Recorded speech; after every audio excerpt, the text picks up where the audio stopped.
उस प्रधानमंत्री का नाम बताइए जो लोकसभा में बहुमत सिद्ध नहीं कर पाए हैं। चौधरी चरण सिंह भारत के 5वें क्रम के प्रधानमंत्री जिन्होंने लोकसभा में बहुमत सिद्ध नहीं कर पाए हैं। इन्हें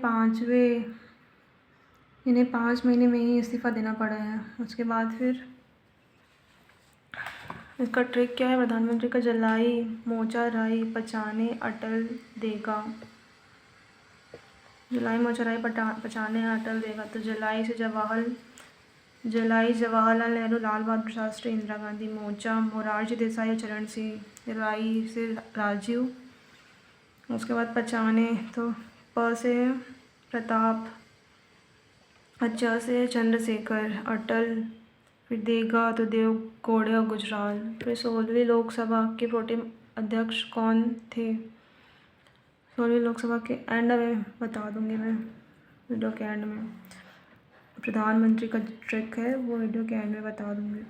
उसके बाद फिर 16वीं लोकसभा के प्रोटेम अध्यक्ष कौन थे? 16वीं लोकसभा के प्रोटेम अध्यक्ष थे कमलनाथ। उसके बाद 17वीं लोकसभा के प्रोटेम स्पीकर थे वीरेंद्र बहादुर सिंह। फिर देवगौड़ा।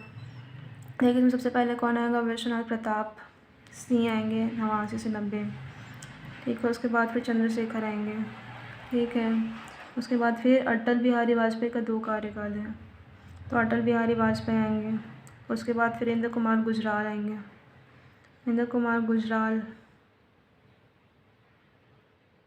उसके बाद फिर अटल, तो यहाँ पे अटल बिहारी वाजपेयी का 97 वाला कार्यकाल के गुजराल के बाद फिर अटल आते हैं। उसके बाद मनमोहन सिंह आते हैं। सबसे पहले इसमें विश्वनाथ प्रताप आएंगे। उसके बाद चंद्रशेखर आएंगे। चंद्रशेखर के बाद अगर मान लो चंद्रशेखर आएंगे, चंद्रशेखर के बाद कौन आएंगे? देवगौड़ा आएंगे। देवगौड़ा के बाद आएंगे गुजराल। गुजराल के बाद अटल बिहारी वाजपेयी। भारत के प्रधानमंत्री के रूप में नरेंद्र मोदी ने शपथ कब ली? 26 जनवरी सन 2014 को ली है। ये है ट्रिक उसका। जलाई मोचा राई पचाने अटल देगा। अटल मान लो तो जलाई से जवाहरलाल नेहरू, ल से लाल बहादुर, आई से इंदिरा, मोच से मोरारजी, च से चरण सिंह, राई से राजीव, पचाने प्रताप। उसके बाद च से चंद्रशेखर, अटल, देगा से देवगौड़ा और गुजराल। फिर भारत के प्रधानमंत्री के रूप में नरेंद्र मोदी ने शपथ कब ली? 26 मई सन 2014 को। स्वतंत्र भारत के पहले प्रधानमंत्री कौन थे? स्वतंत्र भारत के पहले प्रधानमंत्री सरदार वल्लभ भाई पटेल थे। स्वतंत्र भारत के प्रथम प्रधानमंत्री सरदार वल्लभ भाई पटेल जी थे, जिनका कार्यकाल अगस्त 1947 से दिसंबर 1950 तक चला। निम्न में से अन्य से क्या असंबद्ध है? मंत्रिपरिषद संसद में बहस से भाग ले सकते हैं। कम से कम कितनी आयु का व्यक्ति प्रधानमंत्री के लिए संविधान में मान्य किया गया है? 25 वर्ष का। भारतीय योजना आयोग का प्रथम अध्यक्ष था पंडित जवाहरलाल नेहरू। फिर मंत्रिपरिषद सामूहिक रूप से निम्नलिखित में से किसके प्रति उत्तरदायी होते हैं?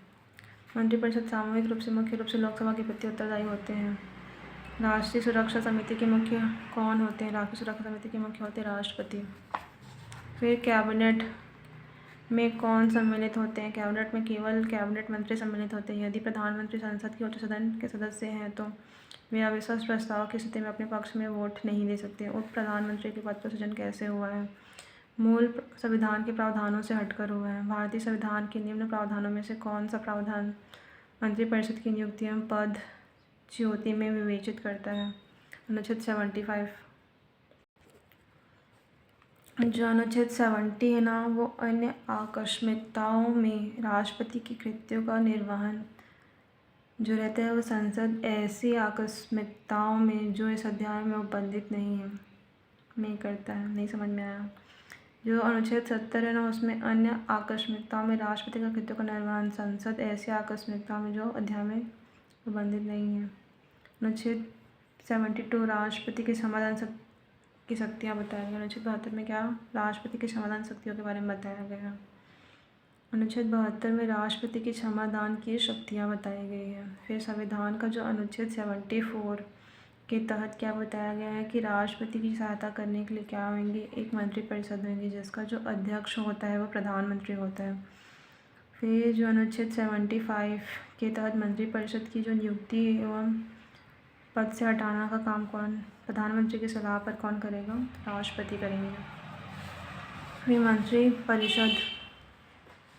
मंत्रिपरिषद व्यक्तिगत उत्तरदायी होते हैं राष्ट्रपति के प्रति। जो मंत्रिपरिषद क्या होते हैं, व्यक्तिगत उत्तरदायी होते हैं किनके प्रति, राष्ट्रपति के प्रति।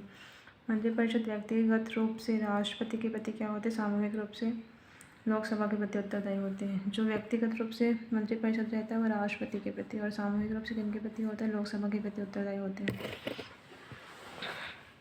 निम्नलिखित संविधान संशोधन में कौन सा एक बताता है कि मंत्रिमंडल में कुल मंत्रियों की संख्या प्रधानमंत्री को सम्मिलित करते हुए लोकसभा के सदस्यों की कुल सदस्य संख्या के 15% से अधिक नहीं होगा। तो 91 जो संविधान संशोधन सन 2003 के तहत ये प्रावधान करता है कि मंत्रिमंडल के कुल संख्या निचले सदन की 15% से क्या होगा, अधिक नहीं होगा।